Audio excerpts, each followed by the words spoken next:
Hi everyone, my name is Kyla Gerson, and today I'll be presenting on the collection of books called the Zohar. I'm sick right now, so I'm sorry if my voice sounds kind of gross. So what is the Zohar? The Zohar is a collection of books that are mainly a commentary over the Torah. The commentaries are mostly over people's relationships with God and how to understand the world better. The authors explain these comments through telling stories about this group of people who are wandering around the Holy Land and led by a rabbi named Shimon.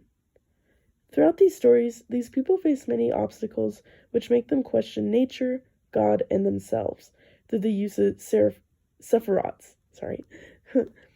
Sephirots are ways to explain God's attributes, but I'll get into that later. And it's based off of Jewish mysticism, or is a part of the Kabbalist belief system. Okay, so where did the Zohar come from? Well, many people who believe that the Zohar is a holy text believe that God spoke the words of the Zohar to Moses, and then Moses came down to earth and spoke the words to Rabbi Shimon. And Rabbi Shimon is the rabbi in the Zohar who is leading people around the Holy Land. But however, researchers have determined that the Zohar was actually written in the 1200s in Spain, and researchers believe that there were multiple authors, but that the main one was a rabbi named Moses de Leon, who wanted to just understand the Torah and his place with God better.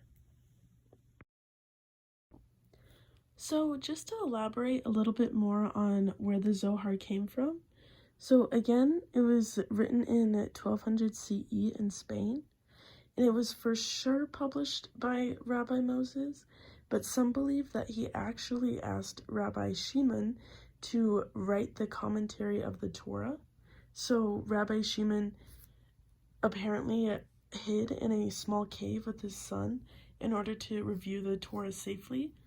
And some say that during that time, God came to Rabbi Shimon in the cave and spoke the words of the Zohar to him. So then the rabbi, wrote the Zohar for the next few weeks he was there.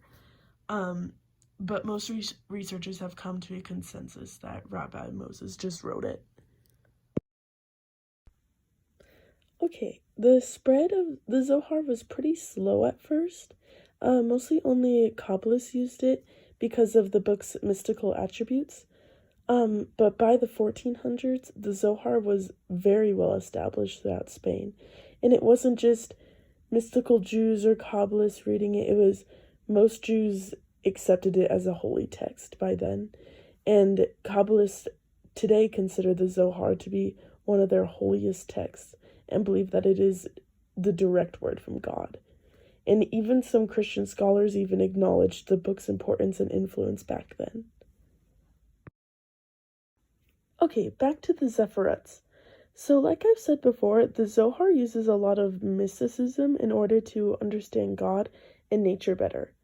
In order to explain these ideas, the authors use Sephirots in order to explain God's attributes and actions better. The Sephirots are the attributes in the Kabbalah. The Kabbalah believe that the Sephirots are the only attributes God has in common with humans. And in order to understand God, you have to understand all the Sephirots, and there's 10 of them. Each Sephirot is associated with a different body part and color, as you can see to the picture to the left. And the way they are organized is in a certain, special way too. So, for example, the Hakama is wisdom, Din is justice, and Binya is understanding. So people use these different configurations to understand God and themselves better and just how to be a better person. So what's the main purpose of the Zohar? The main purpose of the Zohar is mostly to help people better understand God, nature, and themselves through the use of mysticism while giving commentary of the Torah. The Zohar, however, is super hard to understand, and it takes someone with extensive knowledge of not only the Torah, but most of Jewish history in order to understand it. It's mostly only scholars who are able to read it, and it's because of the extremely complex language used throughout the book, and the ideas used throughout it as well. And these are my sources. Thank you so much for listening.